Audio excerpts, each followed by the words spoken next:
Ini adalah episode panjang dari saya kepada kalian, yang saya persembahkan kepada kalian bangsa pribumi negeri ini, agar faham atas tipuan dan intrik-intrik Cina yang mereka memberikan cerita-cerita dongeng-dongeng bohong seakan-akan mereka punya jasa besar di negeri ini.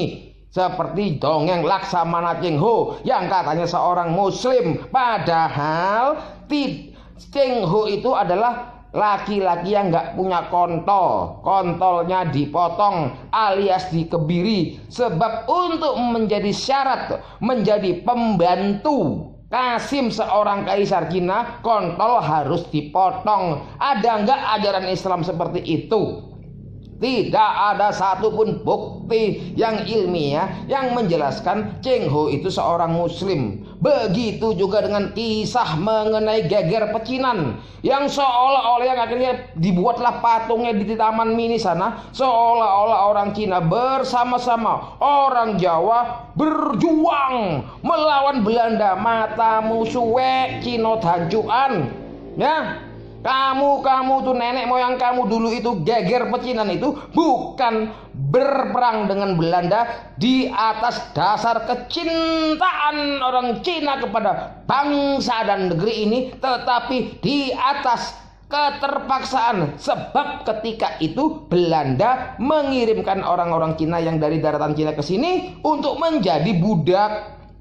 Pada saat itu muncullah isu bahwasanya orang-orang Cina dibunuh oleh Belanda, sehingga Cina-Cina yang ada di Jawa bersatu padu untuk melawan Belanda karena takut dibunuh oleh Belanda, bukan karena mencintai bangsa dan negeri ini.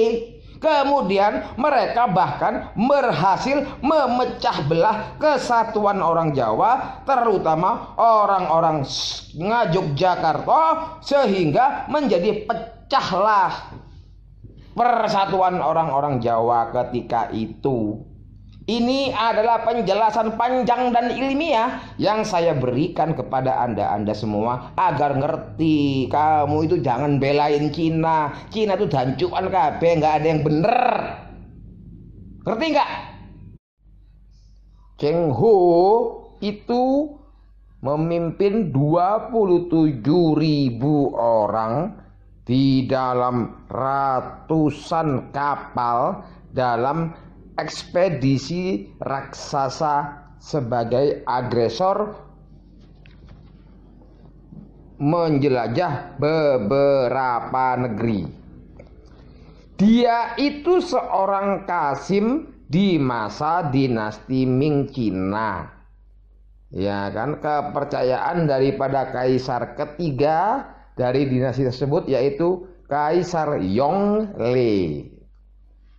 Di dalam tradisi kekaisaran Cina, seorang Kasim itu harus dikebiri untuk menjadi pelayan di istana kerajaan. Maka tak terkecuali Cheng Ho juga harus dikebiri.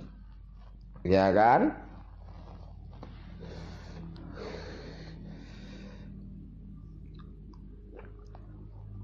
Hampir banyak orang di mana-mana mengenal Cheng Ho sebagai tokoh muslim. Tokoh muslim mbahmu itu. Kapan Islam pernah menganjurkan umatnya untuk melakukan kegiatan pengkebirian? Nah, Cheng Ho untuk menjadi pembantu atau kasimnya kaisar, dia harus dikebiri, kontolnya itu dipotong. Nah, manusia yang kontolnya dipotong ini kemudian dianggap menjadi tokoh atau pemimpin Islam. Matamu itu, ya kan? Cheng Ho itu hanyalah seorang yang menyamar menjadi seolah-olah seorang muslim. Dia menjelajah pada tahun 1405 dan 1433, ya kan? Orang itu banyak menganggap Cheng Ho lah yang berjasa menyebarkan agama Islam di Nusantara. Untumu krewak iku. Agama Islam di Nusantara itu dibawakan langsung oleh para sahabat, bukan dari Cheng Ho. Bahwasanya Palembang dan Aceh itu dari dulu sudah terikat mesra dengan kekaisaran Muslim. Jadi jangan lagi membuat sejarah yang aneh-aneh seolah-olah Islam itu datang disebabkan hadiah Cina kepada bangsa ini. Matamu itu, ya, itu suatu hal yang gak bener. Mereka itu hanya ingin menyamarkan fakta-fakta bahwasanya Cina ingin menguasai Indonesia yang didominasi oleh orang-orang yang mengaku beragama Islam.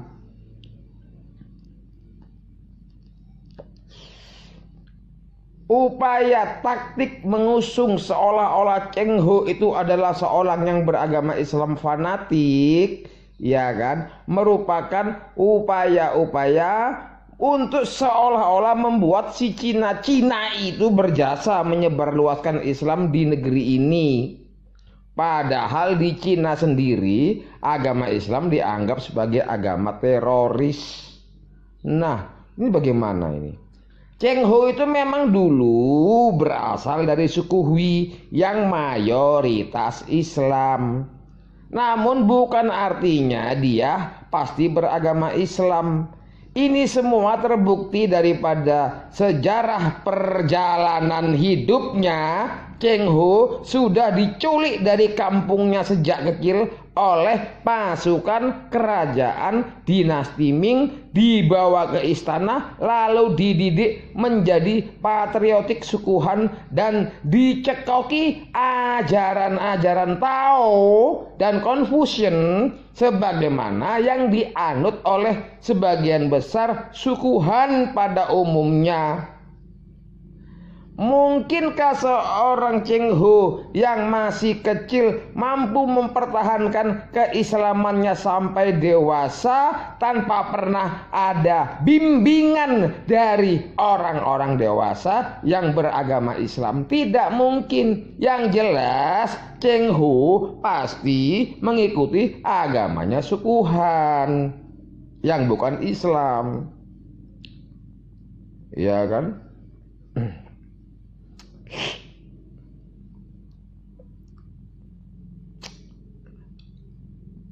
Cheng Ho yang dianggap sebagai seorang muslim tidak memiliki data-data faktual yang ilmiah. Bahkan di Tiongkok sendiri, ya kan, dongeng yang menyangkut eksistensi Cheng Ho ini menggambarkan dia sama sekali bukan merupakan ciri-ciri tokoh yang Islami atau tokoh Islam. Jadi cerita tentang Laksamana Cheng Ho yang membawa Islam itu adalah dongeng.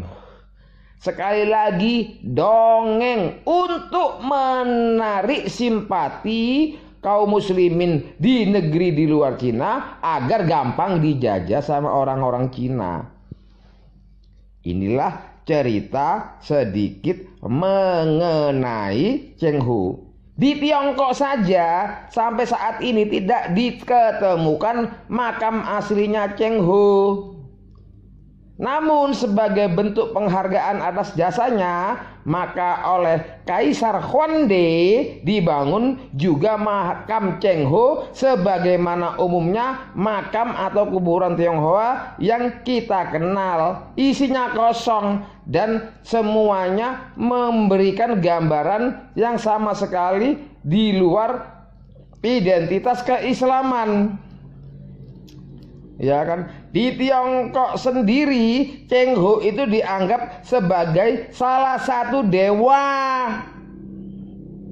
Nah, ini orang-orang yang mengaku Cheng Ho itu adalah orang Cina yang membawa ajaran Islam ke Indonesia, itu dasarnya dari mana? Goblok.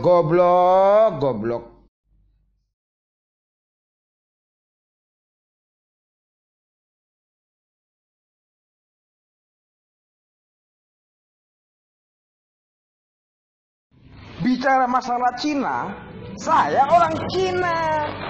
Ibu saya Yo. Kakek saya Yo Kok Chuan. Kami orang He asli. Saya ini darah He yang ada di diri saya. Tetapi saya tidak menyukai orang-orang Cina yang berpemahaman komunis yang memaksa untuk berkuasa di negeri ini dan menarik paham komunis itu untuk kemudian diterima di dalam bingkai kebinekaan di negeri ini. Tidak ada sedikit pun alasan untuk memasukkan paham komunis di negeri ini, dan tidak ada sedikit pun alasan untuk menganggap orang Cina adalah bagian daripada bangsa ini, karena mereka sampai sekarang belum melakukan Sumpah Pemuda Jong Cina spesial khusus, belum pernah mengikrarkan Sumpah Pemuda. Yang sudah tuh Jong Arab.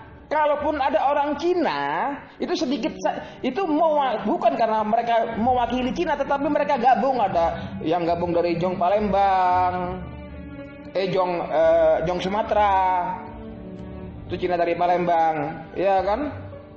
Yang ada orang Arab, orang Cina nggak pernah mau mengaku kebangsaan Indonesia. Pada saat Soekarno mau merumuskan Pancasila,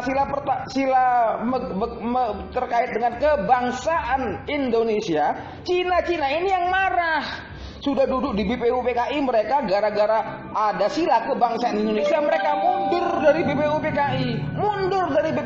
Ini memperlihatkan kebencian mereka terhadap bangsa ini. Nggak ada alasan untuk menerima orang Cina menjadi bagian daripada bangsa ini. Tidak ada alasan mencaci Cina dituduh sara di negeri ini. Sekarang mereka mau-maunya memaksa kita untuk menerima mereka di wadah kebinekaan dan menerima paham komunisme di negeri ini. Mbahmu itu enak aja perang sama orang Cina walaupun saya orang Cina. Ini orang-orang Cina komunis berusaha memutarbalikkan fakta untuk kemudian mereka merekayasa kisah-kisah mereka pada zaman kolonialisme dulu berkuasa, seolah-olah mereka telah berjasa atau ikut berjasa memerangi VOC ketika itu. Sampai akhirnya kemarin beberapa waktu lalu diresmikan oleh Mendagri museum mereka, tugu mereka yang terkait dengan peristiwa geger pecinan, Museum Tionghoa Jawa. Ceritanya itu begini. Pada kurun waktu sekitar abad ke-17, Belanda membutuhkan tenaga yang bisa bekerja sama baik dengan mereka, sehingga dipanggillah orang-orang dari daratan Cina itu datang ke Indonesia dalam jumlah yang cukup besar. Datanglah mereka ke sini, Jakarta waktu itu, banyak ratusan ribu. Nah, di Jakarta itu sudah disiapkan lokasi Cina, lokasi pecinan. Ada yang di dalam benteng itu kapasitasnya sekitar 4.000 sampai 5.000 orang, dan kemudian ada yang bermukim di luar benteng. Kawasannya tetap kawasan pecinan. Namun karena banyaknya datangnya orang-orang Cina dari sana ke sini membuat Belanda bingung mau dikerjakan apa nih orang-orang. Maka Belanda memutuskan untuk mengirimkan sebagian orang-orang Cina ini ke Sri Lanka naik kapal. Pada saat perjalanan ke Sri Lanka, timbullah desas-desus bahwasanya mereka Cina-Cina yang dibawa Belanda ke Sri Lanka dengan menggunakan kapal tersebut semuanya ditenggelamkan di dalam laut. Inilah yang membuat resah orang-orang Cina yang ada di daerah pecinan ketika itu. Itu diawali keresahan tersebut dari orang-orang yang di luar benteng, di luar tembok, sehingga mereka merasa terancam dengan keberadaannya, takut nanti mereka akan menjadi korban selanjutnya daripada VOC terkait dengan desas-desus tersebut. Kontaklah dengan orang-orang yang ada di dalam tembok, sehingga terjadilah keributan antara mereka. Jadi dasarnya geger pecinan peristiwa ribut antara Cina dengan VOC bukan karena nasionalisme Cina, nasionalismenya orang-orang Cina membela pribumi, tidak. Karena mereka merasa terancam ketika itu, takut dibunuh sama VOC. Mereka berontak, nggak sanggup, mereka kabur. Beberapa Cina-Cina ini ke arah Banten. Di Banten sudah ditunggu. Ada kabar orang-orang Cina ngungsi pada mau datang, sama orang Banten ditunggu, jangan masuk ini orang-orang Cina ke sini. Nggak bisa masuk Banten, mereka terus bablas. Mereka mengambil wilayah di sekitar Rembang, Pati. Nah, di sana mereka bertemu dengan Cina-Cina Semarang. Kemudian bergabunglah Cina-Cina ini membentuk pasukan perlawanan terhadap VOC atas dasar terancamnya nyawa-nyawa mereka. Bukan karena mereka mencintai negeri ini. Mereka baru datang dari sini kok. Kaptennya mereka aja yang diangkat menjadi kaptennya mereka, orang yang baru datang dari Cina sana ke sini diangkat menjadi kaptennya mereka. Nasionalisme apa yang mereka miliki tidak ada. Mereka melakukan hal itu bukan karena mereka mencintai negeri ini. Catat itu. Nah, setelah itu mereka ini bergabung nih, Cina yang diusir, yang pengungsian dari Batavia, bergabung dengan Cina Rembang, Cina Semarang dan sekitarnya. Nah, agen-agen rahasia mereka berusaha menyuntikkan,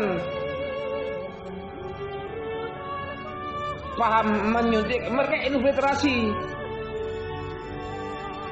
infiltrasi ke wilayah Solo, Surakarta,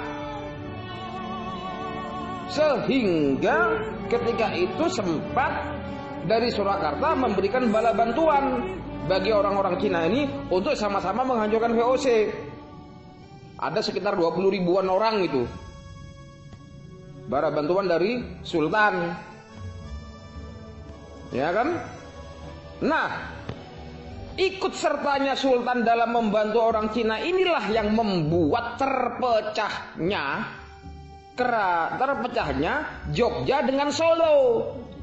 Jadi pecahnya Jogja dengan Solo itu akibat ini rekayasa orang-orang Cina ini sampai dengan sekarang. Makanya di Jogja orang Cina itu nggak diberi tempat untuk mendapatkan tanah, karena orang Jogja tahu bagaimana kelakuan si Cina-Cina ini selalu merusak dan merusak.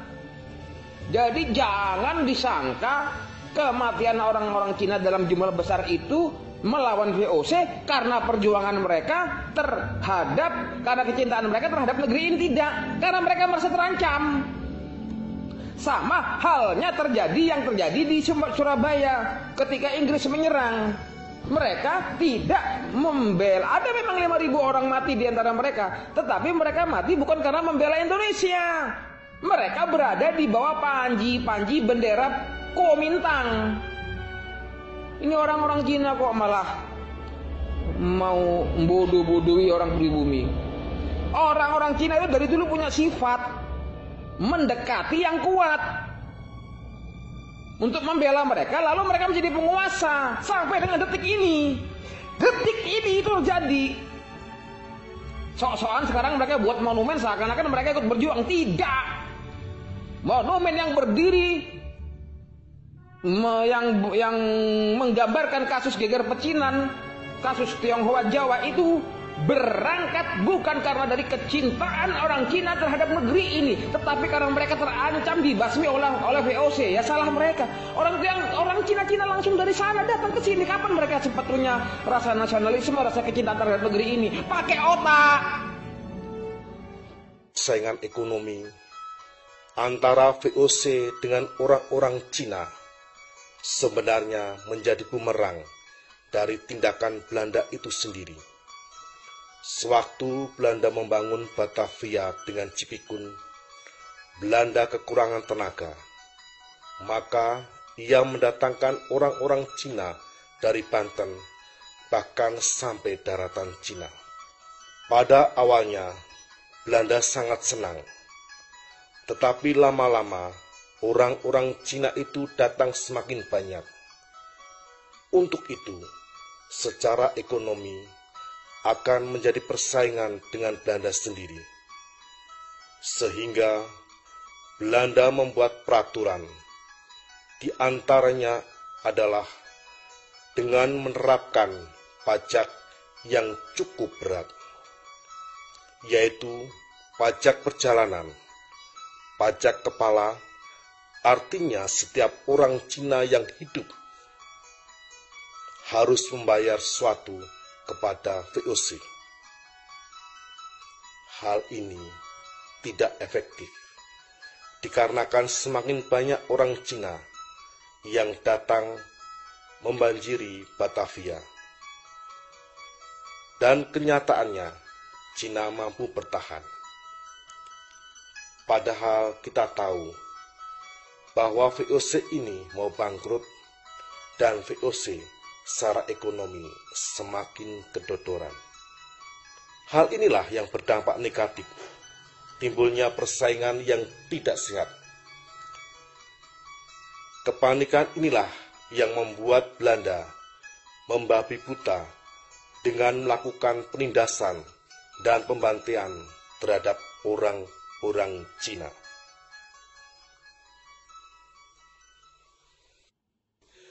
Kehidupan masyarakat Cina semakin hari tidak semakin baik.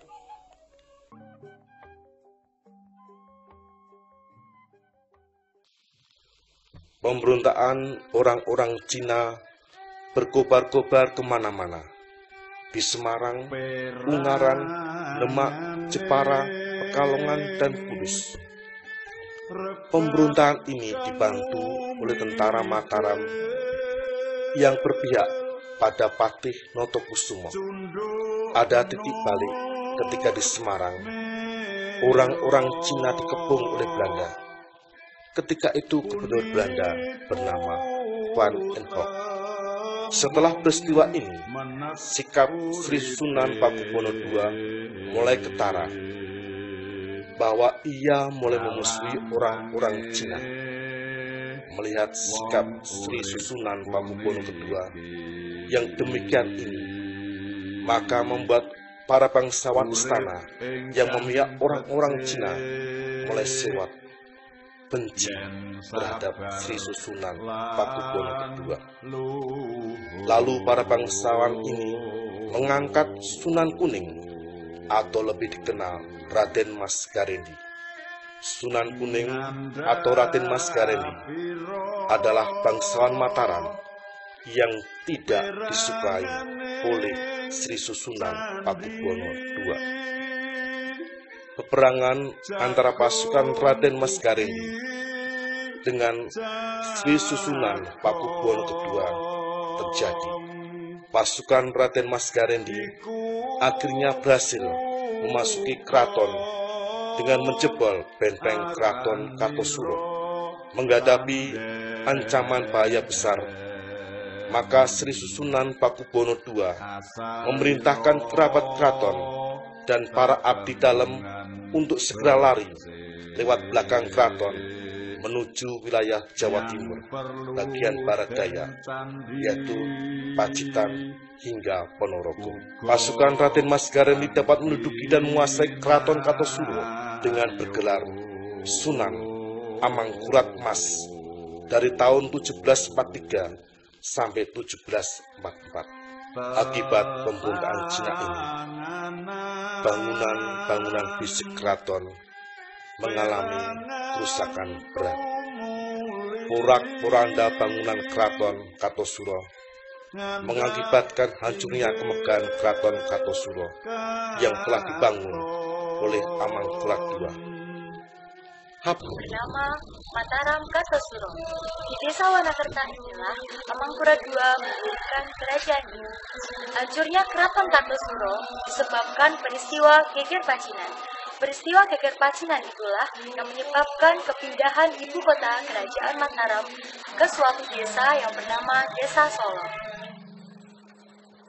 Pada saat Keraton Kartosuro diserbu oleh pemberontak Cina yang dipimpin oleh Raden Mas Garengi, Sri Susuhunan Pakubuwono II melarikan diri ke Ponorogo. Akibat adanya huru-hara yang disebabkan oleh geger Pacinan tersebut, Kerajaan Kartosuro menderita kerusakan berat.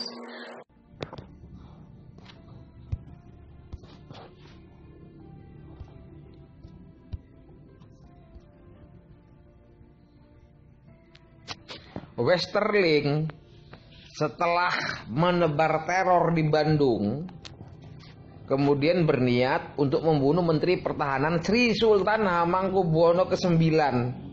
Ingat, Sri Sultan Hamengkubuwono ke-9. Ada keterkaitan apa antara Sri Sultan Jogja dengan Cina? Karena memang orang Jogja paling benci Cina. Nah, ini si Sri Sultan pun mau dibunuh. Nah, ini ceritanya nih. Jenderal TNI Abdul Haris Nasution yang ketika itu menjabat sebagai Kasat, dalam bukunya Memenuhi Panggilan Tugas mengisahkan bahwa setelah menebar teror di Bandung dan jadi buronan pasukan Siliwangi, Westerling berhasil lolos ke Jakarta. Tetapi persembunyiannya di Jakarta, Tanjung Priok, berhasil diendus oleh satuan CPM dari Komando Militer Kota Besar Jakarta Raya, khususnya Sub KMK Tanjung Priok. Westerling pun ketangkap. Namun saat hendak digelanggang ke KMK, secara tiba-tiba Westerling dan ajudannya memberondong satuan CPM dan melarikan diri ke arah Zandvoort, Pantai Sampur. Di pantai itu telah menunggu sebuah pesawat Catalina yang kemudian membawa Westerling kabur ke Singapura. Mudahnya Westerling kabur ke Singapura karena ia memiliki hubungan istimewa dengan Laskar Boan Twi. Di masa kemerdekaan, Laskar ini mendapat pasokan senjata dari Singapura.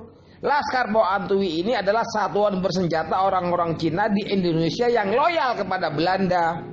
Tugas Laskar Boan Twi selain menjadi mata-mata juga untuk meneror pejuang pribumi. Kehadiran serta sepak terjangnya yang terkenal kejam menjadi salah satu penyebab pejuang membenci etnis Cina dan etnis Cina pun antipati terhadap pada pejuang. Sebagai mata-mata, anggota Laskar Boan Twi ini selalu mengamat-amati kegiatan para pejuang sehingga banyak yang ketangkap. Yalah, setelah markas pejuang diketahui, Belanda melakukan serangan gabungan dengan Inggris terhadap markas para pejuang. Boan Twi ini terdapat di Jakarta, Medan, Surabaya, Makassar, dan kekejaman mereka melebihi kekejaman Belanda.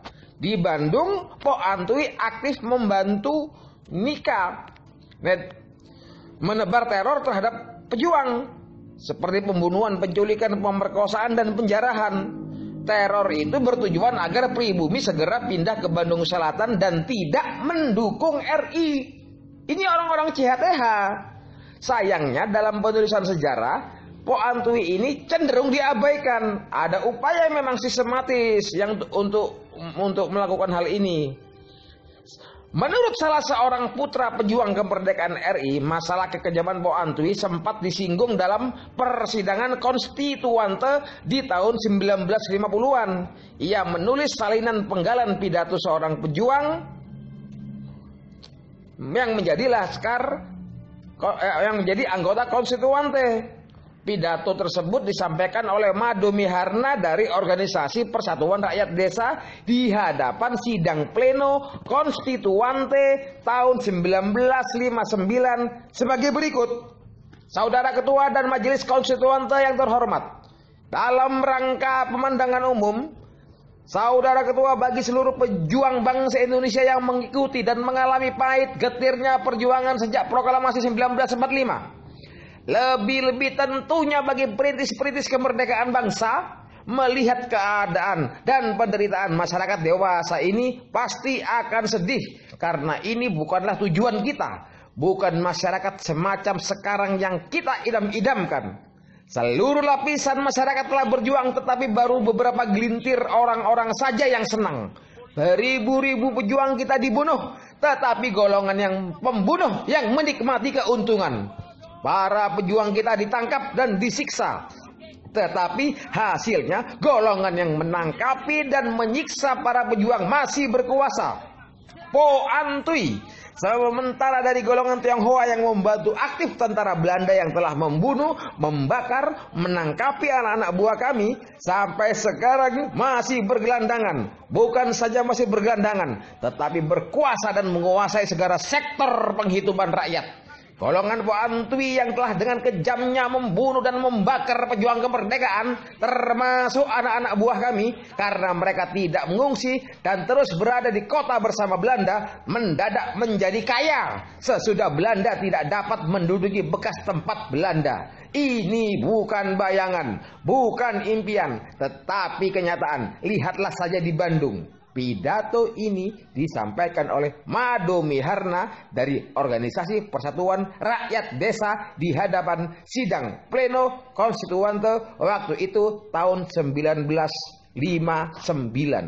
Harap dipahami, demikianlah memang tabiat-tabiat orang Cina ini yang kalau menempel kepada yang berkuasa, menjadi kejam, menjadi penjajah. Mereka itu sukses di negeri ini bukan karena mereka rajin bekerja, karena mereka menilah yang menikmati hasil-hasil sisa-sisa peninggalan Belanda, ya kan? Mereka yang menguasai sehingga mereka mudah menjadi kaya daripada kita. Demikian.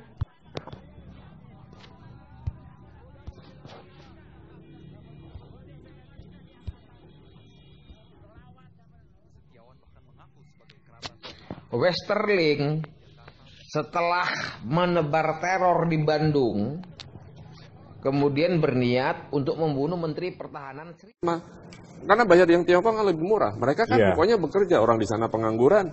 Betul. Dia bekerja, belum lagi prostitusi, pasti banyak masuk. Dan apalagi penjahat-penjahat. Jangan-jangan yang dibuang ke sini adalah narapidana di sana. Kita nggak tahu gimana datanya. Nggak ngisi visa untuk masuk ke kita. Sesuai yang kemarin ada terlibat kasus narkoba penyelundupan begitu. Iya, kan itu kan sekarang tiang-tiang itu mudah kan, kita mau bangun apa sebut aja, dari power plant, kereta cepat, apa saja kan dari uangnya mudah. Saya bicara dengan bos-bos bank BUMN, bilang enggak nih uangnya mudah, gampang. Yuk, gampang masuk, tapi ngawasinya gimana? Apakah kita menghitung 5, 10, 20 tahun ke depan generasi kita seperti apa? Itu dijajah loh ya. Kalau menurut saya itu sama dengan penjajahan secara ekonomi. Oke, kalau kita bicara mengenai solusi apa yang seharusnya dilakukan oleh pihak kementerian dan Dirjen Imigrasi. Ya perkata tentu dalam jangka pendek segera harus bagaimana mencetak tenaga imigrasi. Ini sudah berbahaya kalau dibuka visa, tenaga imigrasi harus banyak. Di mana cetak sebanyak mungkin ya tenaga imigrasi untuk pengawasan, lalu di Kemenaker saya minta Pak Hanif perketat perizinan. Karena kalau tidak, jebol. Ya terserah, kalau pemerintah punya kebijakan mau buka telanjang tadi meskipun kita keriput, ya silahkan saja. Dalam waktu jangka dekat ini apakah bisa tercapai dengan sulit itu? Sulit, karena tadi mencetak tenaga imigrasi tidak mudah. Paling tidak kita butuh mungkin 2 tahun ya. Saya harus bicara dengan Pak Menteri dulu dan sebagainya berapa cepat. Karena ini bahaya menurut saya. Dalam 2 tahun, kalau misalkan solusi jangka dekat, apa yang sebenarnya bisa dilakukan agar tidak menjadi review satu keputusan? Review dulu, ini udah kecemplung kita kemarin di review, cuman lalu kepolisian kasih tugas, ini Pak Kapolri baru tugaskan semua cari yang ada di sana. Selain cari teroris, cari penyusup. Ini kita kan nggak tahu, ini teroris itu bukan. Kan kita tahu perencanaan Cina bahwa dia mau ngambil Laut Cina Selatan makin masuk ke dalam. Ya, kita sudah ribut di mana-mana. Nanti dia masuk Natuna, lalu apa yang kita punya? Artinya perketat di perbatasan pun di sana juga. Ya perbatasan tugas TNI, tetapi di dalam itu tugas kepolisian, tugas imigrasi. Lihat mana cepat ambil ceduk buang. Tapi sekali lagi perlu dipikirkan juga untuk membuang mereka kembali itu kita yang biaya. Ada nggak mau diapakan ini? Mau dikirim kapal ditarik ke tengah laut terus nggak balik, terserah. Kalau ditarik kembali ke kapal, apakah itu justru akan membuat Komnas HAM kembali berteriak? Pasti itu. Kedua internasional juga pasti teriak. Padahal kita nggak ada salah apa-apa. Kena lagi kita. Nah, makanya saya katakan be smart. Be smart. Apakah dana begitu bisa dikumpulkan untuk bisa memulangkan begitu? Nggak ada dana, nggak. Orang kita aja kekurangan dan nungguin tax amnesty gimana? APBN kita bleeding ini. Masa suruh biaya untuk ngusirin orang-orang itu? Banyak itu. Mumpung belum terlalu banyak, tadi Bisma. Evaluasi dulu tentunya di segera kalau bisa pagi ini rapat kabinet ini sudah gawat menurut saya. Baik, bagus. Pak Bagus, terima kasih sudah bergabung bersama kami di Metro Pagi. Kita nantikan evaluasi seperti apa di pihak kementerian. Kita tunggu aja. Iya, Pak. Kabar masuknya ribuan pekerja asing asal Tiongkok secara ilegal di Indonesia ternyata bukan isapan jempol belaka. Laporan sejumlah masyarakat membuktikan keberadaan mereka. Masuknya ribuan tenaga kerja asing secara ilegal jelas akan menimbulkan masalah di kemudian hari. November 2016 lalu, petugas imigrasi kelas 1 Bogor mengamankan 4 tenaga kerja asing di Desa Sukadamai, Kecamatan Sukamakmur, Kabupaten Bogor, Jawa Barat. Penangkapan berawal dari informasi warga bahwa ada aktivitas orang asing di lingkungan mereka. Tim pengawasan orang asing atau tim PORA langsung mengecek dan menindaklanjuti ke-4 warga negara asing yang telah dilaporkan. Setelah dicek ke lokasi, petugas menemukan ke-4 tenaga kerja asing ini sedang beraktivitas di sebuah lahan pertanian. Namun, saat ditanya mengenai paspor, 2 diantaranya tidak dapat menyerahkannya kepada petugas. Alhasil, sejumlah barang untuk barang bukti dan ke-4 WNA pun digiring ke kantor imigrasi kelas 1 Bogor. Setelah dibawa ke kantor imigrasi, terdapat seseorang yang mengantarkan kelengkapan paspor yang diminta petugas. Setelah dicek semua dokumen, diketahui 3 dari 4 warga negara asing yang tertangkap adalah berkewarganegaraan Tiongkok dan 1 orang menggunakan paspor Hong Kong. Selain penangkapan aktivitas ilegal warga negara asing di Bogor, terdapat pula penangkapan warga negara asing di daerah lain, seperti di Sulawesi Utara dan Sumatera Utara. Berselang 2 hari, yaitu pada tanggal 10 November lalu, sebanyak 30 tenaga kerja asing terjaring dan diamankan Subdit 4 Direktorat Intelkam Polda Sulawesi Utara. Polda Sulawesi Utara mengamankan tenaga kerja asing ini di proyek pembangunan PLTU Takalar, Desa Punagaya, Kabupaten Jeneponto, Sulawesi Selatan. Saat penggeledahan, ke-30 tenaga kerja asing ini tidak memiliki dokumen yang lengkap. Mereka pun sudah bekerja di PLTU lebih dari 2 tahun lamanya.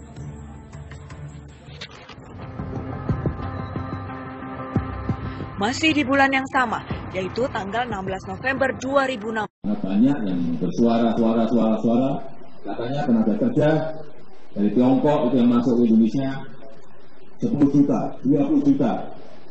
Yang itu kapan? Hitungan kita sampai hari ini tenaga kerja yang dari Tiongkok itu 21 juta, 21 ribu. Sangat kecil sekali. Jangan ditambahin terlalu banyak.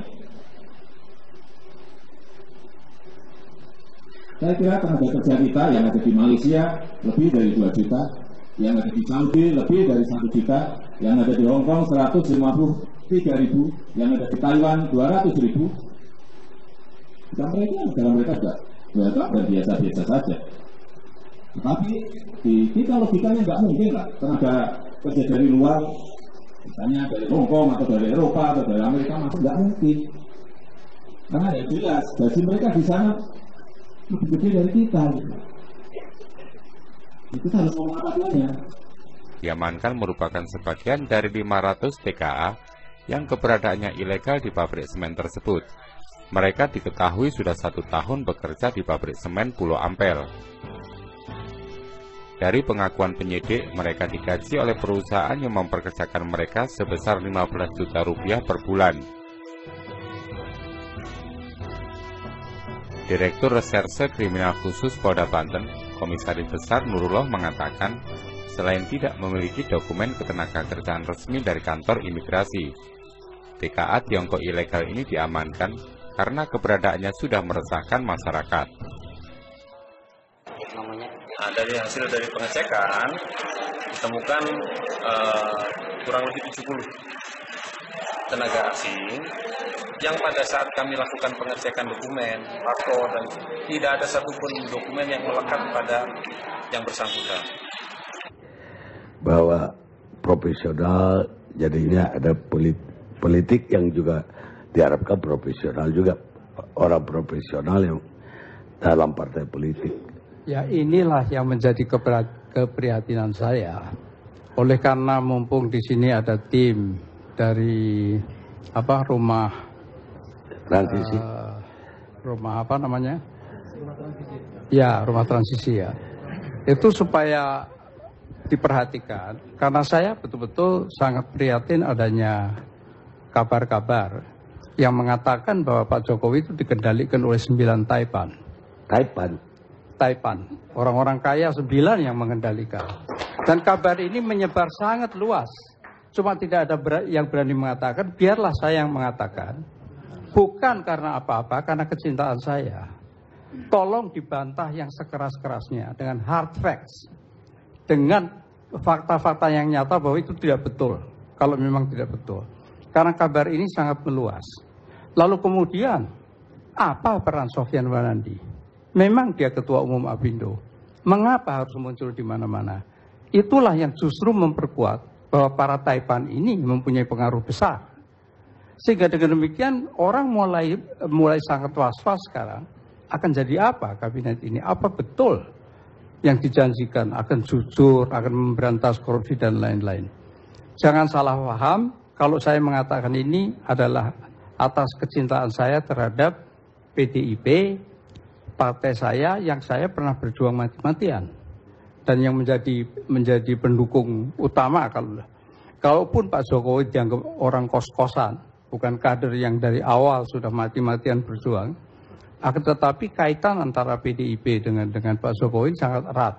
Sehingga dengan demikian saya berkepentingan untuk memberitahu sejujur-jujurnya, mumpung belum terlambat. Sekian dulu, Pak. Indonesia dan ukurannya jauh lebih besar dari bendera merah putih. Upaya penurunan bendera itu sebelumnya telah dilakukan kelompok wartawan Indonesia yang meliput di acara itu, namun akhirnya berujung ricuh karena sejumlah wartawan akan menurunkan sendiri bendera tersebut. Upaya sekelompok wartawan ini sempat dihalang-halangi oleh karyawan lapangan perusahaan tersebut.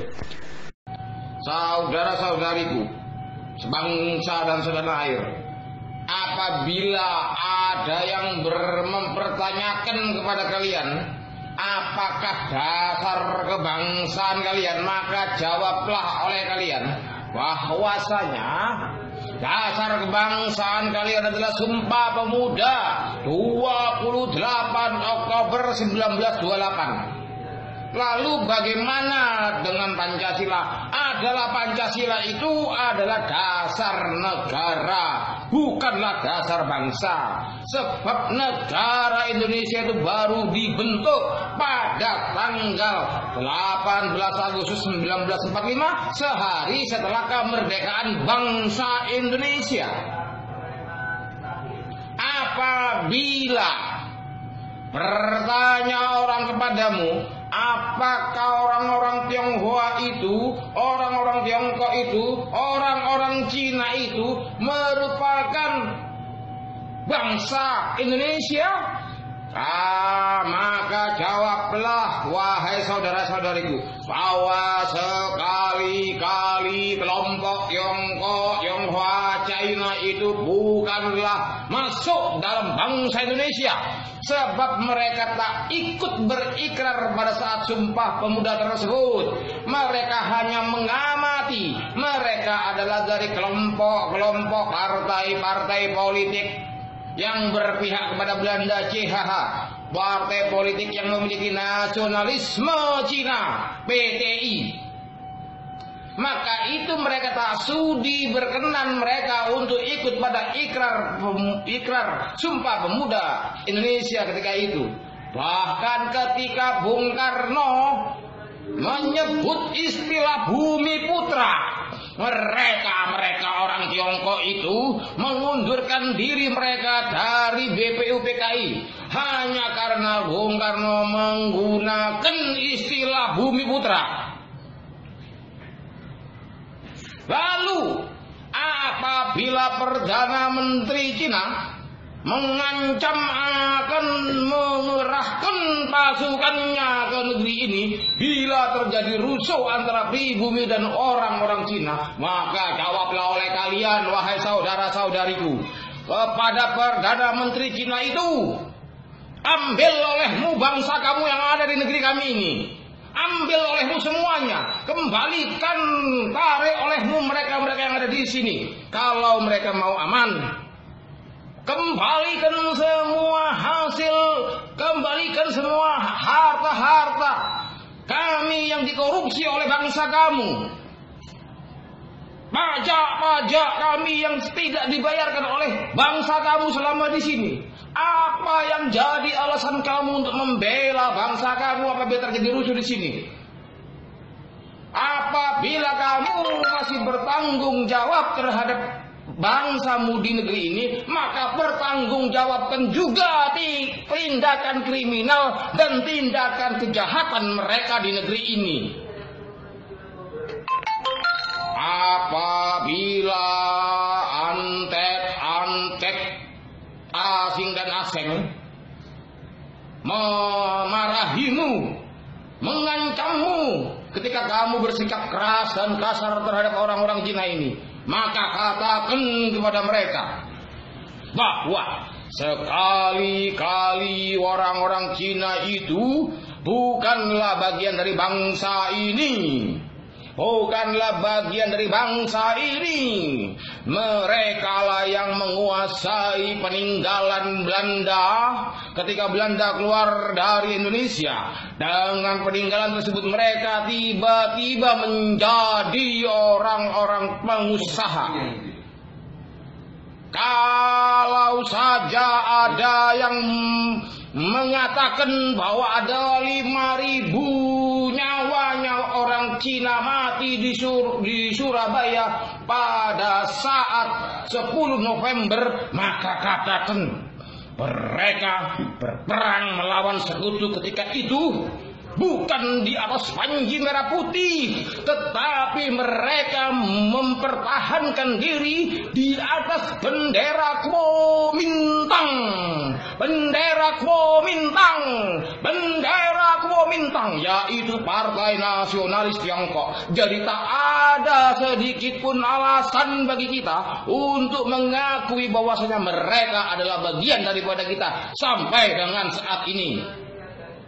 Kalau ada yang bertanya kepada kalian, siapakah saudara dekat kalian, maka katakan oleh kalian, orang-orang Arab itu yang kamu hina mereka sebagai unta itu, mereka adalah saudara kami bangsa Indonesia. Karena mereka si Arab unta itulah yang rela ridho bersumpah pemuda Indonesia keturunan Arab pada Oktober 1934. Saudara-saudariku, inilah masanya kalian angkat senjata untuk usir mereka semua dari negeri ini tanpa tersisa. Mereka. Menteri Pertahanan Ria Mizar Triakudu menegaskan bahwa bahaya laten Partai Komunis Indonesia PKI memang benar-benar ada. Bahaya laten itu benar, saya nggak mau dibilang nggak ada. Kalau dianggap begitu terus bisa bahaya, tegas Ria Mizar. Di sisi lain, Menteri Koordinator Bidang Politik, Hukum, dan Keamanan Luhut Binsar Panjaitan memandang enteng soal peredaran atribut PKI Palu Arit, khususnya menggunakan media kaos. Kiflan menghimbau agar masyarakat waspada terhadap munculnya simbol-simbol PKI. Gerakan dan tokoh-tokoh Islam harus bersatu, sebab lanjutnya target utama mereka adalah ulama, kiai, pesantren, ormas Islam, termasuk NU dan Muhammadiyah. Kiflan menyebut tanda-tanda kebangkitannya semakin jelas dengan muncul simbol PKI di Pamekasan, Jember, Payakumbuh, Salatiga, dan di Jakarta beberapa waktu lalu. Termasuk pernyataan Ripka Ciptaning, Ketua Komisi 9 DPR RI fraksi PDIP yang menulis buku Aku Bangga Jadi Anak PKI Sendiri dan upaya Menkumham untuk minta maaf. Pejabat negara juga ada tokoh-tokoh yang terlibat. Yang jelas, Ripka Ciptaning, Rike Diah Pitaloka, terang-terangan mereka mendukung PKI. Disinyalir juga banyak di PDIP, Nasdem, dan beberapa di semua partai ucapnya. Ini, invasi komunis Cina mulai bekerja secara sistemik lewat ekonomi, perdagangan, pertahanan, tenaga kerja, hukum, dan yang terakhir ideologi PKC atau komunis Cina. Masalah bangsa Cina ingin merebut ibu kota Jakarta, isunya sampai melambung ke Amerika dan Australia. Pribumi Indonesia sedang. Rakyat Indonesia tidak perlu takut terhadap kebangkitan komunis. Rakyat marah karena keturunan Partai Komunis Indonesia PKI memutar balikan fakta sejarah pembantaian PKI. Penegasan itu disampaikan mantan Kepala Staf Umum Kasum TNI Legend Purnawirawan Suryo Prabowo. Kami tidak takut sama sekali. Kami cuma marah karena keturunan PKI dibiarkan berupaya memutarbalikkan sejarah dan minta pengakuan bahwa leluhur mereka yang telah membantai leluhur kami itu orang baik. Meski marah, kami tidak lupa meminta KPK untuk berani jujur dan memproses berbagai kasus dugaan korupsi Ahok. Mantan Wakil Kepala Staf Angkatan Darat Wakasat ini mendesak adanya pengakuan dari keturunan PKI, yakni pengakuan bahwa yang membantai rakyat Indonesia adalah PKI, minta pengakuan bahwa leluhur mereka yang telah membantai leluhur kami itu orang baik, papar dosen SPS Strategi Perang Semesta di Universitas Pertahanan.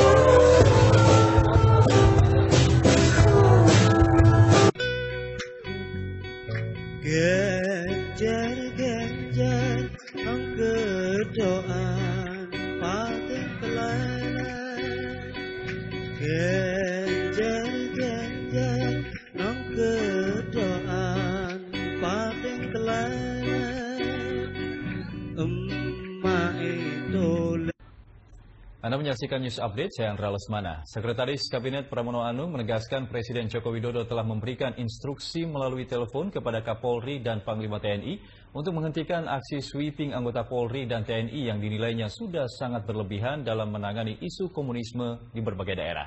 Jokowi menilai aksi sweeping untuk menangani isu komunis sudah tidak cocok dilakukan di era demokrasi seperti sekarang. Presiden sangat menghormati hukum yang berlaku namun tetap pula memperhatikan kebebasan berpendapat di masyarakat. Ya, pada intinya bahwa Presiden sungguh sangat menghormati kebebasan pers dan juga kebebasan akademik. Karena ini substansi dari negara demokrasi. Maka tidak bisa kemudian polisi dan juga termasuk aparat TNI itu overacting, berlebihan, melakukan sweeping. Tidak bisa, ini negara demokrasi. Dan untuk itu Presiden secara tegas, secara jelas menyampaikan kepada Panglima TNI, kepada Kapolri, untuk segera menertibkan aparaturnya, tidak melakukan sweeping. Zaman demokrasi tidak ada lah sweeping-sweeping seperti itu. Bentuknya yang kita pengen tahu apakah itu termasuk yang lagu genjer-genjer atau Palu Arif? Ya, intinya adalah bahwa memang secara substansi hal-hal yang berkaitan dengan legalistik itu tentunya kita hormati. Tetapi kemudian yang kedua, hal-hal yang berkaitan dengan apa yang berkembang di masyarakat tidak perlu terlalu overdosis. Itu bentuknya instruksi aja, Pak? Kenapa? Bentuknya instruksi. Kapolri, Panglima TNI sudah tahu apa yang menjadi perintah. Ya, terima kasih. Selamat malam. Saya Sinta Miranda, saya pengurus juga dan juga aktif di Yayasan Bhinneka Nusantara. Yang saya mau tanyakan adalah ada begitu banyak kreasi sehubungan dengan penistaan kepada sahabat-sahabat kita, eyang kita dari Gerakan Wanita Indonesia. Sementara banyak korban yang masih ada, termasuk di keluarga saya 3 orang, 2 perempuan dan 1 laki-laki, ayah saya.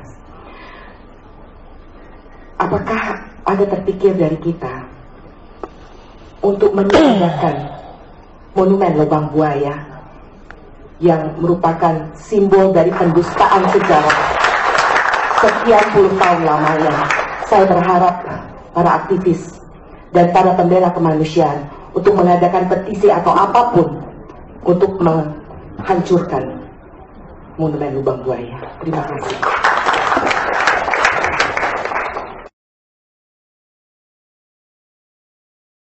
Kau bajingan kau tahu kau? Siapa yang bajingan? Buki mak kau, nggak tahu diri kau. Bajing, polisi mak kau hargai. Bodoh.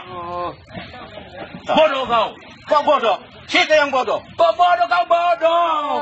Bodoh kau mau nipu masyarakat lagi tahu kau, Bangking? Itu perusahaan yang menipu. Tidak punya izin. Tinggi kau lapor, bodoh ini negara hukum. Saya tidak terima. Silakan. Silakan. Saya tidak terima. Penghinaan silakan hak kau anjing. Sudah. Kalau masalah person masalah tempuh hukum. Sudah. Jangan jadi bentrok, jangan jadi bentrok. Nenek moyang kau. Ini nenek moyang kami. Kau sini perampok kau. Cara nuntut ini di inilah.com sudah ditulis tuh. 1. 2002 itu Rebika Ciptaning itu nulis buku Aku Bangga Jadi Anak PKI. Satu. Terus banyak pertemuan anak-anak atau ex anggota PKI di beberapa kota. Terakhir yang kita lihat Diah Pitaloka di Banyuwangi yang dibubarin massa. Banyak anak-anak atau tokoh ex PKI yang ke Cina belajar Partai Komunis. Komunis, ternyata Partai Demokrasi Indonesia Perjuangan membina hubungan erat dengan Partai Komunis Tiongkok atau CPC. Selain menerima kunjungan perwakilan dari Partai Komunis Tiongkok, PDIP juga mengirimkan sejumlah kadernya untuk mengenyam ilmu di Partai Komunis itu. Kunjungan Partai Komunis Tiongkok ke Indonesia dilakukan akhir 2012 lalu. Pertemuan dihadiri oleh delegasi Partai Komunis dan petinggi PDIP, diantaranya Wasekjen Hasti Kristianto dan Rohmin Dahuri. Kunjungan ini disebut-sebut sebagai kunjungan penting untuk pembelajaran pembangunan kader akar rumput bagi Partai Demokrasi Indonesia Perjuangan. Tak hanya itu, PDIP juga mengirim 15 kadernya ke Tiongkok untuk memenuhi undangan Partai Komunis Tiongkok. Pengiriman kader ini dilakukan untuk studi banding berbagai masalah pembangunan. Sejumlah nama petinggi PDIP seperti Eva Sundari, Vanda Sarundayang, serta kepala daerah asal PDIP juga mengenyam ilmu politik dari Partai Komunis tersebut.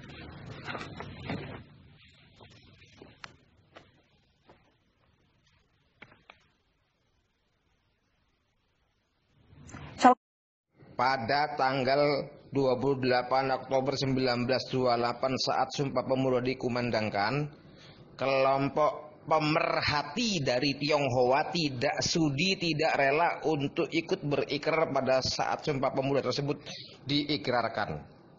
Mereka sangat membenci bangsa ini. Pada saat BPU PKI telah dibentuk dan menjelang kemerdekaan, ketika Bung Karno menggunakan istilah Bumi Putra, kelompok Tionghoa kembali mengundurkan diri dari keanggotaan sebagai anggota BPU PKI karena hanya dengan alasan bahwa Soekarno menggunakan istilah Bumi Putra. Mereka lagi-lagi tidak suka dengan bangsa kita. Mereka adalah orang-orang yang paling rasis.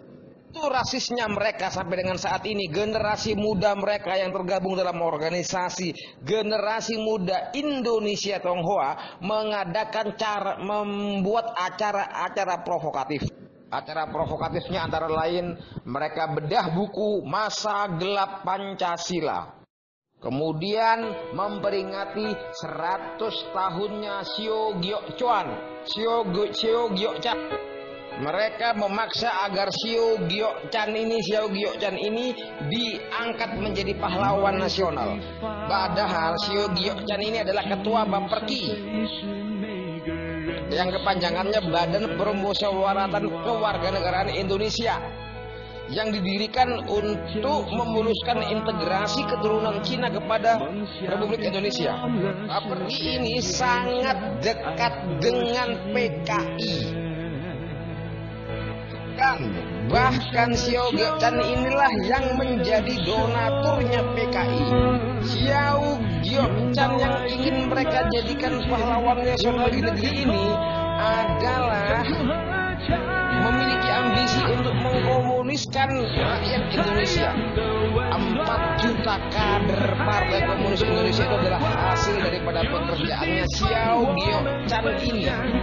Pada saat Aidit menjadi ketua PKI, Xiao Gyo-chan menjadi ketua Bapperki, hubungan komunikasi aktif terbina dengan Mao Zedong.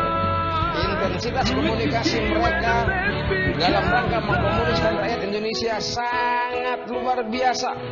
Secara teori, terjadinya G30 SPKI adalah akibat dari kudeta yang tidak sabar dari Aidit dan Xiao Gyo-chan ini dalam proses mengkomuniskan seluruh rakyat Indonesia.